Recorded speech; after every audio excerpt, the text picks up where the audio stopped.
Bom dia, na paz do Senhor Jesus.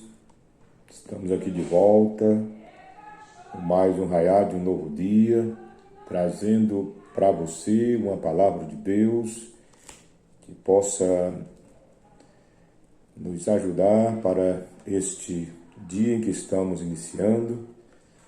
E eu fico maravilhado com este raiar de um novo dia em nossas vidas, com nova oportunidade de estarmos nos comunicando e também meditando na palavra de Deus. Eu quero, nesta oportunidade, ler uma palavra, um texto aqui da palavra de Deus que está em Efésios, no capítulo 2, o versículo 1 em diante, para uma reflexão rápida. E vos vivificou, estando vós mortos em ofensas e pecados, em que noutro tempo andaste segundo o curso deste mundo, segundo o príncipe das potestades do ar, o espírito que agora opera nos filhos da desobediência, entre os quais todos nós também antes andávamos nos desejos da nossa carne, fazendo a vontade da carne e dos pensamentos, e éramos por natureza filhos da ira, como os outros também.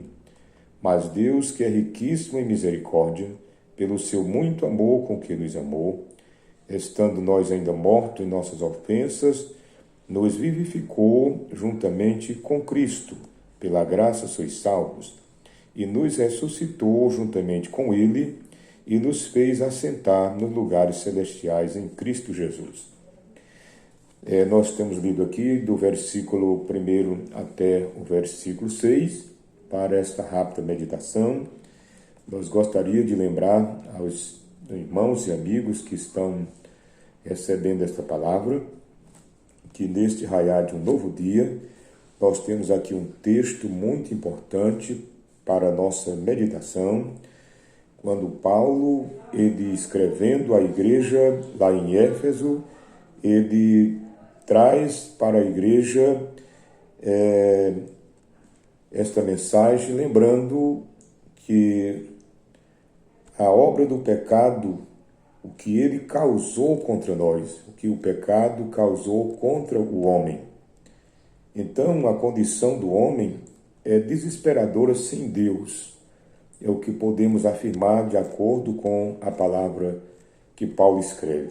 O diagnóstico que Paulo faz, se referindo ao homem caído, em uma sociedade também caída, ele está dizendo que não é simplesmente uma crise de alguns momentos ou de um período, mas nem também uma crise localizada. É uma crise de todos os homens, de todos os tempos, em todas as épocas.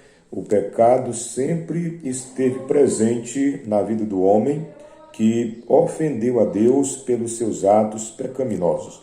Então, meus queridos e meus amados irmãos, a primeira coisa que Paulo identifica aqui é que o homem está morto.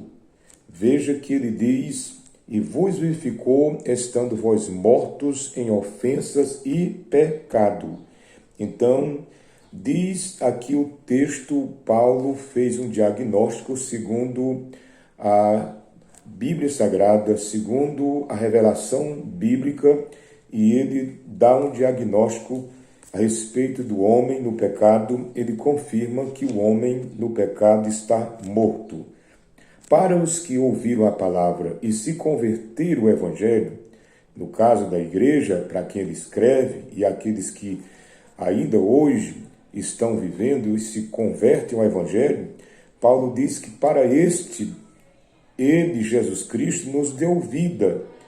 Ele diz: estando vós mortos nas vossas transgressões e pecados. Então veja que, mais uma vez, se completa aqui o que Paulo diz, que o homem no pecado, ele está morto. O que é pecado? Pecado é transgressão.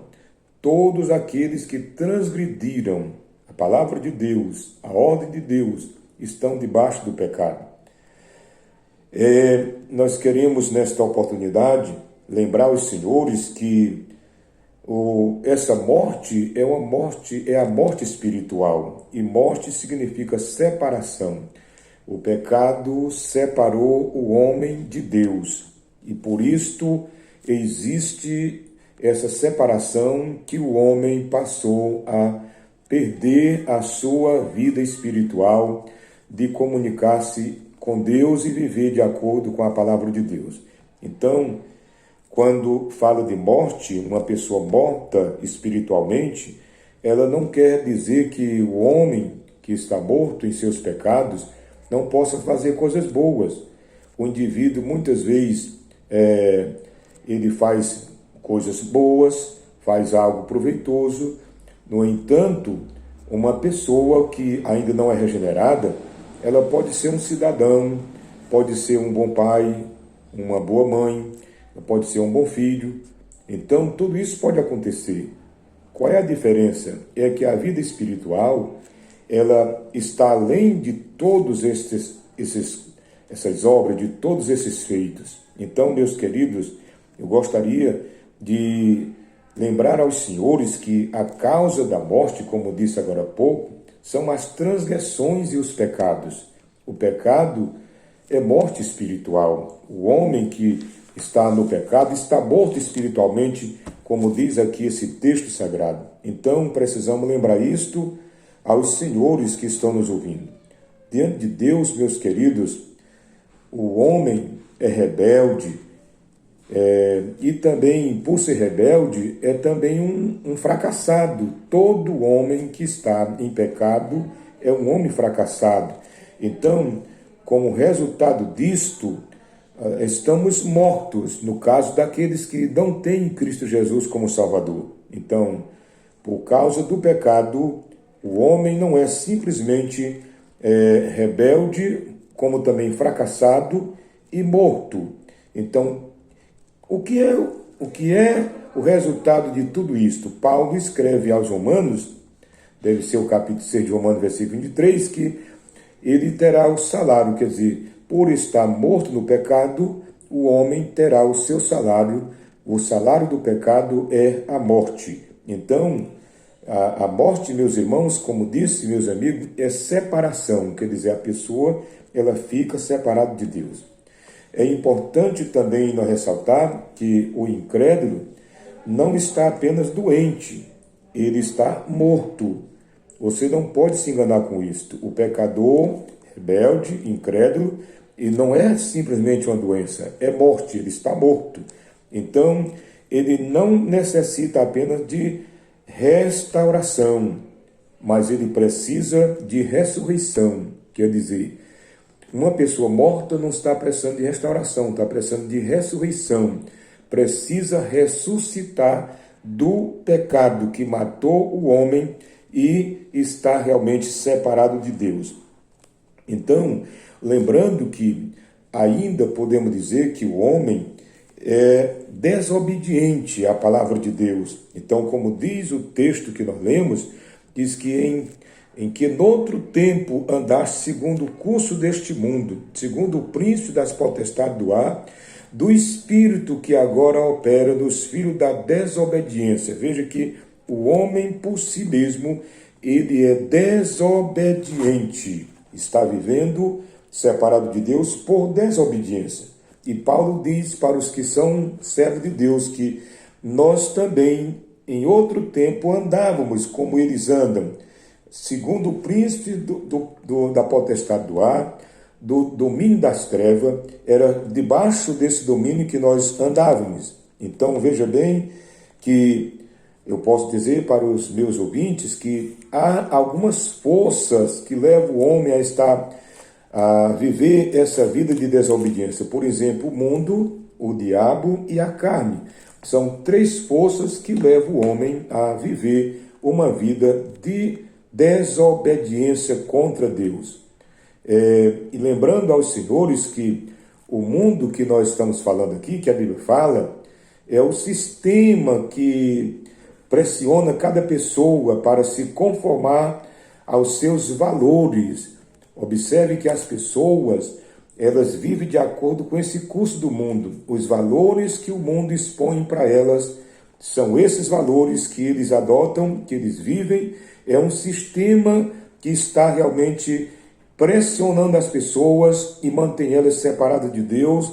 No entanto, elas não se apercebem que estão precisando se levantar do pecado e da desobediência e passar a viver para Deus por uma ressurreição espiritual.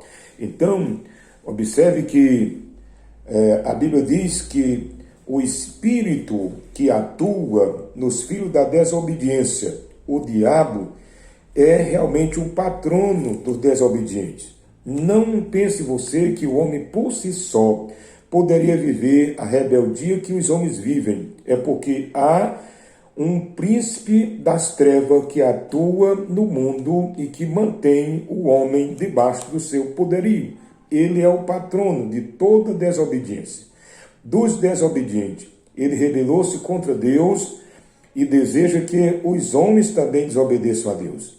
Então, você não pode esquecer que ele tentou Eva lá no Éden com a mentira e levou nossos pais à desobediência.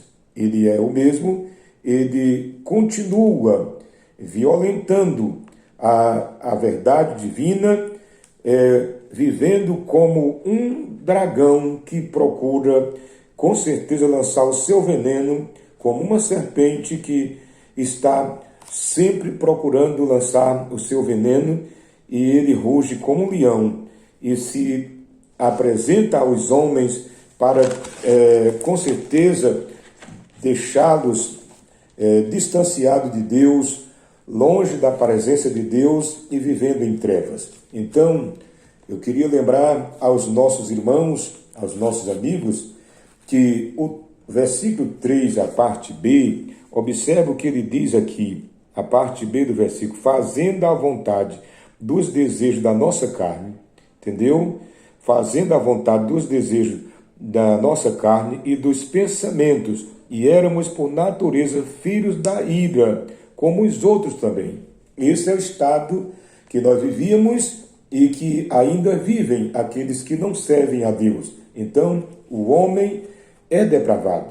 Veja que é o texto sagrado que diz.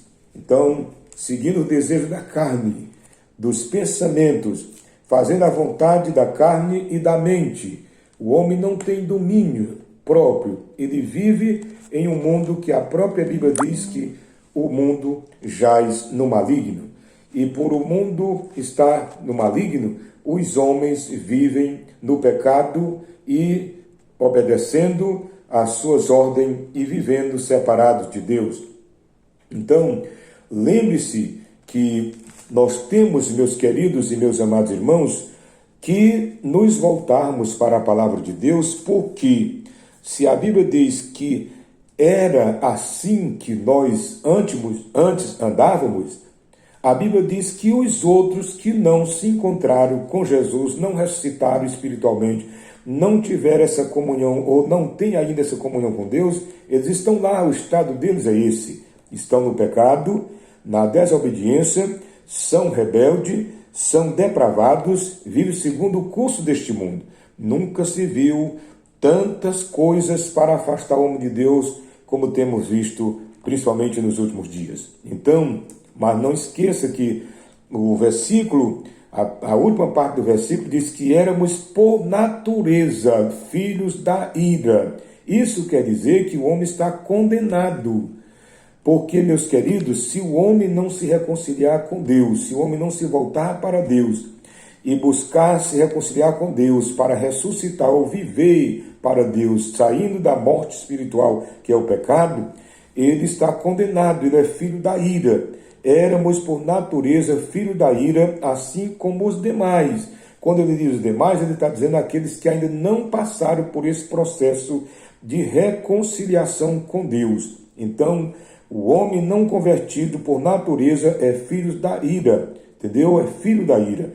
E ainda, pelas obras, são filhos da desobediência. Então, a pessoa incrédula, não salva, já está é preciso dizer o que Jesus disse em João, no capítulo 3, versículo 18, já está condenado. Então, por isso, meus irmãos, por isso, meus amigos, apartar-se do pecado e viver para Deus é a única saída que nós temos para que Deus possa realmente nos dar garantia de vida eterna. Mas, findando aqui, o texto diz, prosseguindo, diz, mas Deus, que é riquíssimo em misericórdia, pelo seu muito amor com que nos amou, veja bem, estando nós ainda mortos em nossas ofensas e pecados, Ele nos deu vida. Louvado seja o nome do Senhor. Mas Deus, que é riquíssimo em misericórdia, pelo seu muito amor com que nos amou, estando nós ainda mortos em nossas ofensas, nos vivificou juntamente com Cristo, e lá está, pela graça sois salvos. Queridos, observe que esse texto nos faz saber, no versículo 6, e nos ressuscitou juntamente com Ele, e nos fez assentar nos lugares celestiais em Cristo Jesus. Então, esta é a posição dos que são salvos, ressuscitados, salvos pela graça de Deus, pelo riquíssimo amor de Deus, ressuscitados, entendeu?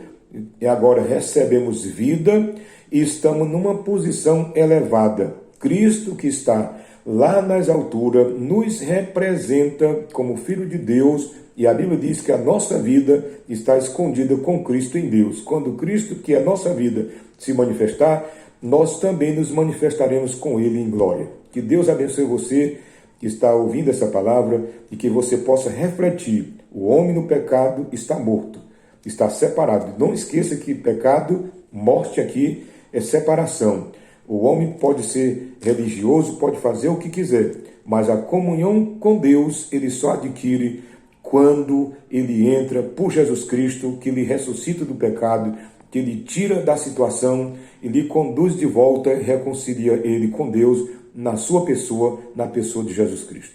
Deus abençoe a todos, nós vamos orar por você e eu quero que você ore conosco neste momento. Nosso querido eterno Deus, nosso Pai Celestial, te agradeço, Senhor, por esta oportunidade de transmitir aqui a Tua palavra. Abençoe todos que a ouvirem, de graça a eles, ajude, Senhor, que possa compreender, e aquele que se arrepender, que ele possa se converter, aceitando a Jesus como Salvador, para a glória do Teu santo, eterno e poderoso nome. Nós te pedimos tudo e te agradecemos em nome de Jesus. Deus abençoe você, fique na paz do Senhor, até a próxima, se Deus assim nos conceder.